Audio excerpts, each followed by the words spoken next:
Shalom, shalom bien-aimés dans le Seigneur Jésus-Christ. Notre Dieu est bon, notre Dieu est fidèle. Vous êtes sur Mukulu TV dans votre émission Le parfum de bonne odeur pour Jésus-Christ. Je suis dans la joie. Quand on me dit l'émission Parfum de bonne odeur pour Jésus-Christ va commencer. Alors aujourd'hui, je vais vous parler de la femme de Lot. La femme de Lot dans cette 36e leçon, 36e leçon pour la gloire du Seigneur sur les 66 leçons que nous allons voir ici ensemble. Sur les 66 exhortations que nous allons partager ici ensemble. Ici sur ce plateau de Mukulu TV, je vous annonce que nous allons parler du comportement de la femme de Lot. La femme de Lot, dont le nom n'est pas cité dans ces livres, dans cette Bible. Les autres ont parlé de Ado, certains ont dit Ado, d'autres ont dit Édith, mais nulle part dans la Bible on a parlé, on a cité le nom de la femme de Lot. Et elle est restée comme ça, une image sous l'appellation de son mari, la femme de Madame Lot. Alléluia. Et ce qui nous importe ici, c'est son comportement, c'est son attitude. 36e leçon pour la gloire du Seigneur. Notre thème central, je ne sais pas. Je ne sais pas pourquoi, parce que c'est une réponse qui a été donnée à ceux qui étaient venus chercher pour savoir qui a guéri ces messieurs. Alors, partant de l'idée de la femme de Lot, et je vais vous lire déjà que vous ayez quelque chose dans la tête pour pouvoir comprendre ce que je vous dis. Je suis dans Genèse chapitre 19. Là-bas, on parle de Sodome et Gomorrhe. Mais je vais lire le verset 20 à 26. Au nom de Jésus, je vais lire Genèse chapitre 19, verset 20 à 26. Voici cette ville est assez proche pour que je m'y réfugie. Et elle est petite. Oh, que je puisse m'y sauver. N'est-elle pas petite? Et que mon âme vive. Et il lui dit, voici, je t'accorde encore cette grâce et je ne détruirai pas la ville dont tu parles. Hâte-toi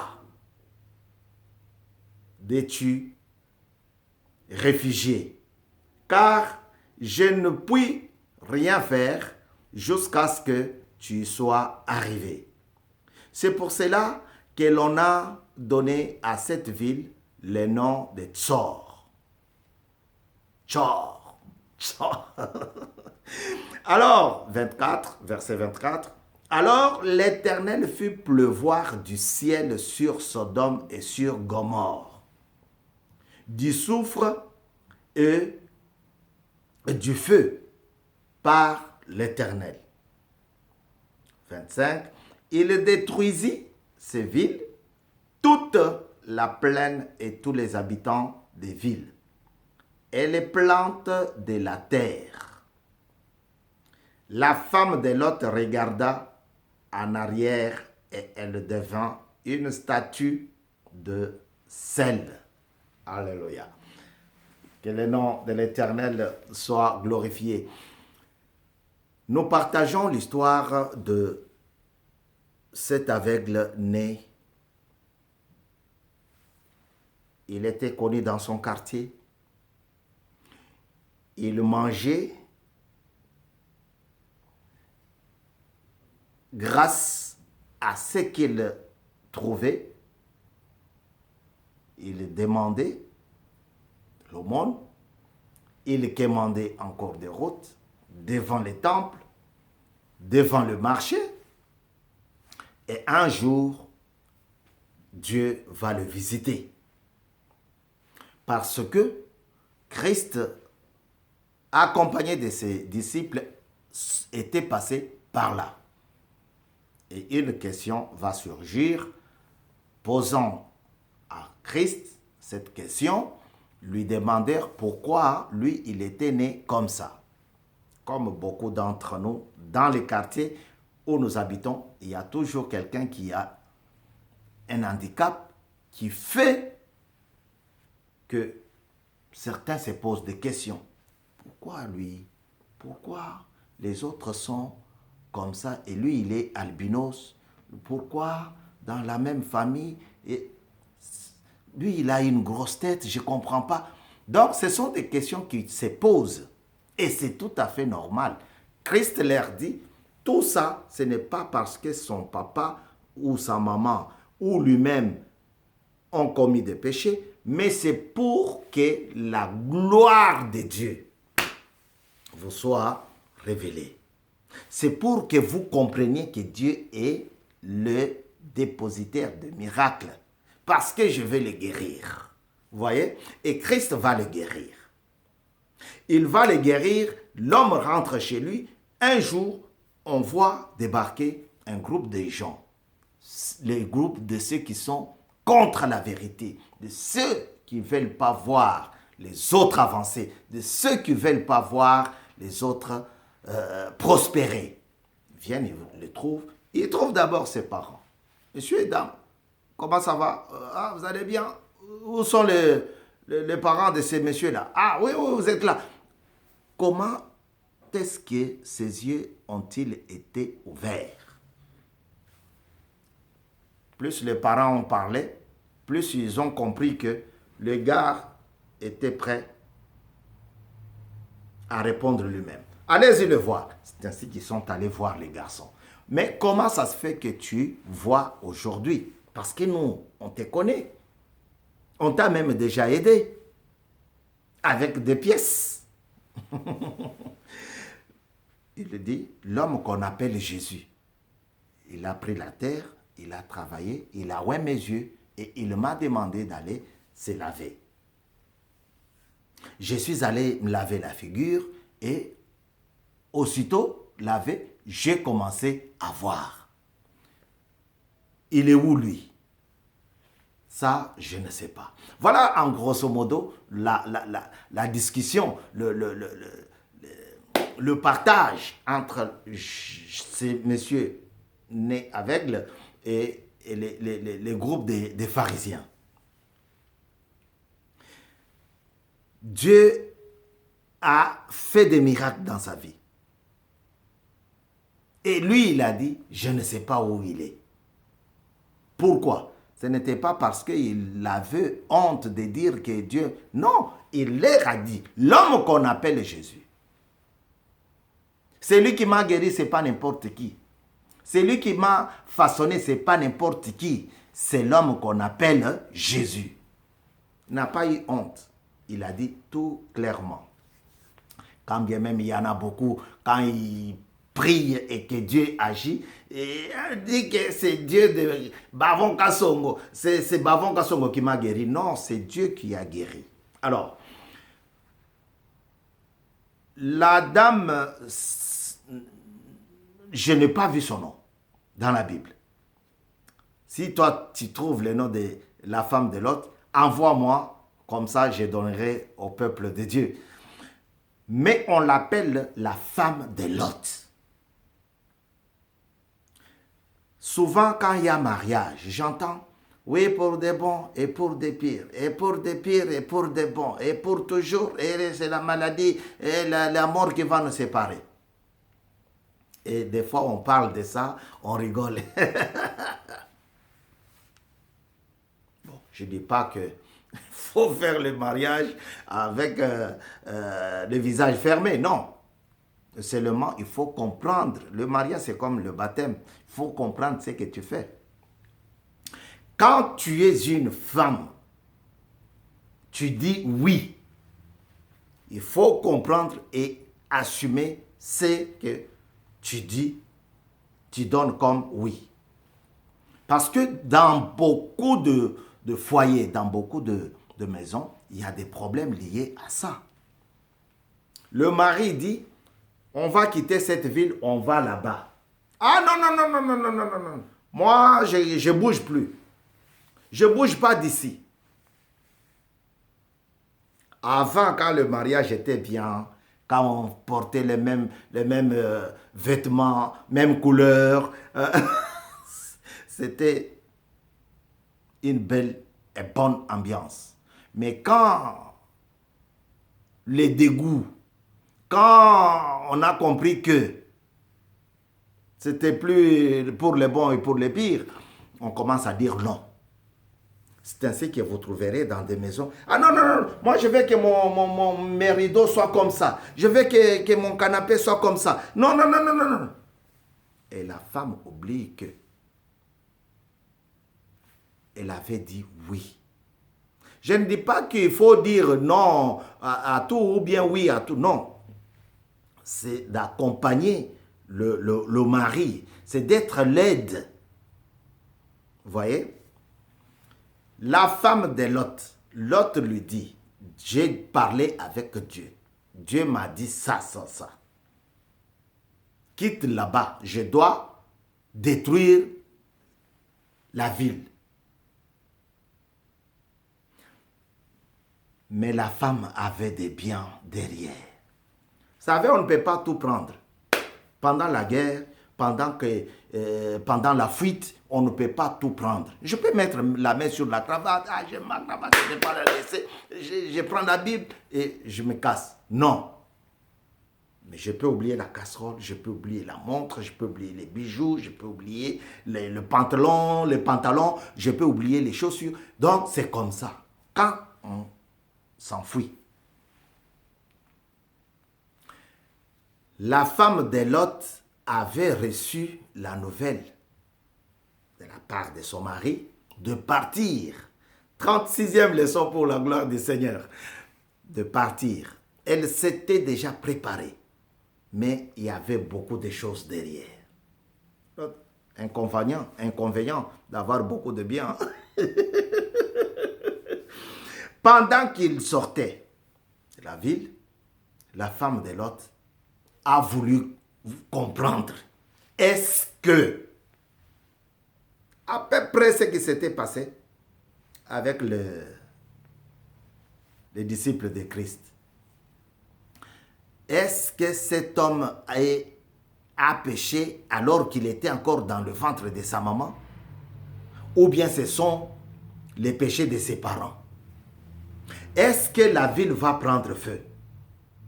Parce que mon mari m'a dit que son Dieu va détruire la ville par le feu.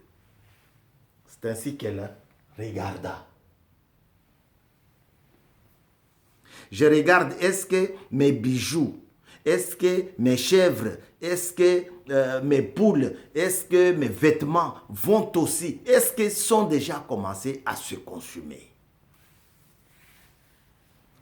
Elle regarda derrière. Et là-bas, elle devient une statue de sel. Parce qu'elle était déjà prévenue. Il faut qu'on y aille. On a la seule condition, on ne doit pas regarder en arrière. Regarder en arrière, c'est-à-dire, c'est penser à ce que tu laisses. Je suis déjà parti, j'ai déjà quitté le monde, mais je vois encore l'ambiance dans des bars. Je ne dis pas que dans les bars, il n'y a que des hommes. Non, je vois l'alcool me pousse maintenant à boire de plus que j'aime. Je vois maintenant sortir avec les femmes libres. Je vois maintenant jouer dans des films porno. Je vois maintenant, il y a plein de choses derrière. J'ai déjà arrêté à ensorceler. J'ai déjà quitté la sorcellerie. Mais maintenant, je vois maintenant que ceux qui sont restés là-bas sont bien, il faut que je retourne. C'est ça, regarder derrière. Je me suis déjà décidé de ne pas insulter. J'ai accepté Jésus-Christ comme Seigneur et Sauveur. Et maintenant, il vient me marcher sur le pied. Il vient de franchir la ligne rouge. Et je commence à insulter. C'est ça, regarder derrière. La femme de Lot regarda derrière et elle était devenue une statue de sel. Non, il insulte plusieurs fois mon président. Et lui, c'est lui qui fait voir aux gens que c'est lui qui dirige. Je vais le mettre KO. Je l'insulte sur le... Non, frère, on n'insulte pas. Dans la maison de Dieu, il n'y a pas de place pour les insultes. Ah, mais mon beau-frère là, qu'est-ce qu'il veut me faire voir? Je vais l'attaquer. Tu donnes un coup et il meurt. Tu as un problème. C'est ça, regarder derrière. Parce que tu avais déjà dit que tu as arrêté de battre, de frapper les gens. J'ai déjà accepté Christ comme Seigneur et Sauveur. Je ne peux plus voler dans le magasin. Mais tu passes, tu vois qu'il n'y a pas de vigile. Dans plusieurs magasins ici en France, il y a toujours des vigiles. Les vigiles, ce sont des gens de la sécurité qui vous empêcheront de sortir avec quelque chose qui n'était pas passé en caisse. Quelque chose qui n'était pas payé. Quelque chose que vous avez dérobé. Vous voyez, Jean 10 parle de ça. 10. Diable, quand il vient dans ta vie, c'est pour t'aider à dérober des choses. Tu vois une paire de lunettes comme ça, tu dérobes. Mais ça ne correspond pas avec tes yeux. Tu commences à vendre ça, au lieu de vendre ça à 250 €, tu commences à vendre à 30 €. C'est du vol. Tu vois quelque chose dans le magasin, tu prends, c'est pas pour toi. C'est du vol. C'est ça, regarder derrière. Alléluia. Donc, la femme de Lot avait déjà reçu. Comme tout mari qui dit à sa femme, s'il ne touche pas, là-bas ne touche pas, il ne faut pas aller avec ce... Ah non, moi c'est mon ami, c'est dans le quartier. Mais la femme là qu'on t'interdit par ton mari, abandonne la mauvaise compagnie. Tu ne veux pas. Tu dis non, mon mari n'a rien à me dire. Toi, tu quittes ici, en Europe, tu vas en Afrique. Là-bas, en Afrique, dans le pays, prenons le Congo. Tu vas au Congo, tu as laissé ton mari. Et tu vas aimer encore une autre femme là-bas. Et un autre monsieur là-bas. Bon, il y en a qui commencent à aimer aussi des femmes. Hein. Femme, hein. Homme. Hein. C'est diabolique, c'est satanique. Alors tu vas là-bas, je vais t'acheter une parcelle, je vais t'acheter une voiture. Tu retournes ici, tu commences à envoyer des choses. C'est ça, regarder derrière. Toi aussi, monsieur, tu laisses ta femme ici, tu vas là-bas. Et tu commences à donner des promesses. Oui, je vais t'acheter le ciel, je vais... Mon guéri, mon guéri. C'est ça, regarder derrière. Et ça casse le mariage. Deuxième regard. Elle était déjà sur la route, elle partait avec son mari. Mais à un moment donné, elle fait semblant comme si elle s'est grattée. Le mari avance. Et elle regarde derrière pour voir est-ce que ma ville, j'ai déjà acheté dans cette ville. Ma villa coûte cher. Est-ce que ma villa a pris feu ou pas? Quand elle a voulu regarder derrière, elle s'est transformée en statue de sel. Frère, beaucoup d'entre nous dans la maison de Dieu vont se transformer en statue de sel. Juste en regardant derrière. Qu'est-ce que j'ai laissé dans le monde? Ah là là là là là là. C'est maintenant que je vois, que je comprends qu'il y a une bonne ambiance quand je fume. Une bonne humeur quand je... C'est ça, regarder derrière. Vous voyez? Il y a des choses comme ça, des petites choses qui nous font regarder derrière. Cette femme est restée parce que elle a voulu regarder derrière. Beaucoup de télévision, c'est votre espace. Ces garçons étaient nés aveugles. Il demandait l'argent et Christ est arrivé. Il a préparé la boue, la terre. Il a sorti la boue avec laquelle il l'a guéri. Il n'a pas regardé derrière le garçon. Derrière ici, c'est-à-dire, qui t'a guéri? Ah, tu vois, quand je faisais ça, j'ai prié et je me suis vu. Il leur a dit, l'homme qu'on appelle Jésus. Il n'a pas mâché les mots. Malgré la gravité de ceux qui étaient en face de lui. Parce qu'ils avaient des pierres, ils avaient des ceintures, ils avaient des bâtons de baseball pour frapper. Il dit, l'homme qu'on appelle Jésus. Frère, quand tu parles avec Satan, il faut savoir parler. Lui, il dit, l'homme qu'on appelle Jésus. Ce n'est pas lui qui l'appelle. Parce que lui, il était aveugle. Comment il pouvait appeler? Comment il pouvait dire? Comment il pouvait confirmer? Il dit, l'homme qu'on appelle Jésus. Il m'a oint les yeux. Cette femme n'avait pas les pensées ointes. Parce qu'elle avait déjà tout reçu. Nous sortons d'ici et quelques temps après, Dieu va agir, Dieu va détruire. Il ne peut pas détruire alors que nous sommes là. Il m'a demandé de partir. Madame, bon, on habite à Kinshasa. Dieu me demande d'aller habiter à Katanda. Hein? Mais non. Je ne bougerai pas d'ici. Oui, mais nous sommes natifs de Lubumbashi. Dieu m'a dit d'aller habiter à Kikwit. La femme dit, hein? Mais votre père, il a vieilli ou quoi? 60 ans, c'est pas... Mais attendez. C'est ça, regardez derrière. Elle oublie qu'elle avait dit, oui, je serai avec toi, dans le bon et dans le mauvais.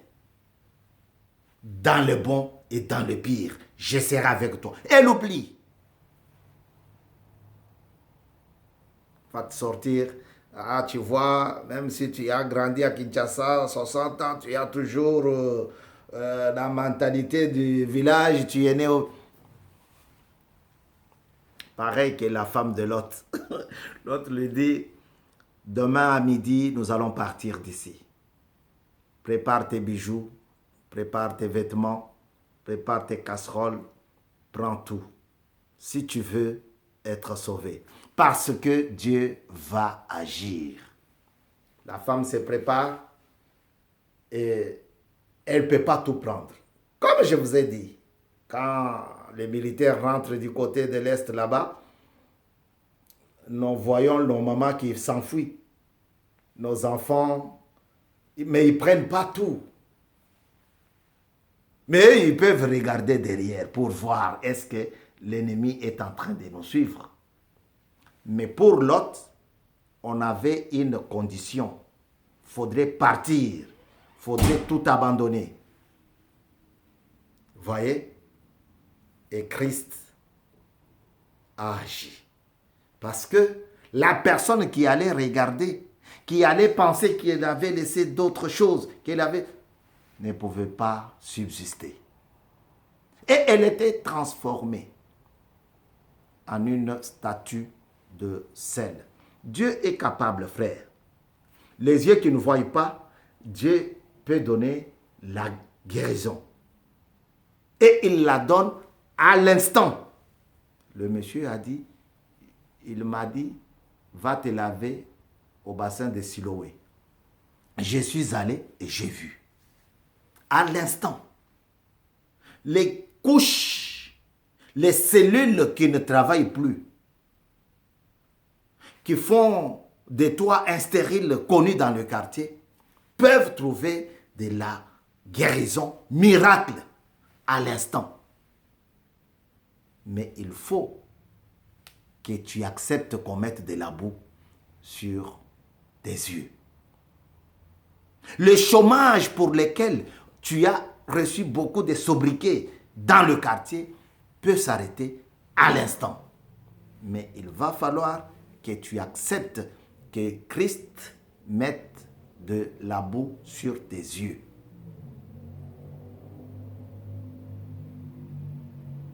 À l'école, on dit tu ne peux pas réussir.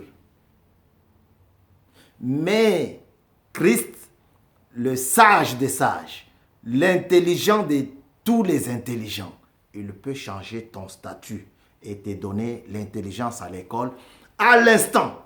Mais il est préférable que tu changes de statut, que tu changes de camp. Quitte le camp de Satan, viens dans le camp de Dieu. Ainsi, il te bénira. Il y a plein d'exemples à donner, bien-aimé. Accroche-toi à Dieu. Fais de l'Éternel tes délices, il te donnera ce que ton cœur désire. On n'a pas dit, regarde en arrière et Dieu te donnera ce que ton cœur désire. Non, il dit, regarde devant. Quand tu acceptes Christ comme ton Seigneur et ton Sauveur, c'est regarder devant. Il ne faudrait pas que tu reviennes, que tu regardes derrière. Quand tu regardes derrière, tu gâches tout, au risque de devenir comme une statue de sel. Mais Dieu a besoin de toi. Il veut que tu regardes, que tu te focalises sur lui. Avec lui, c'est la vie pour toujours.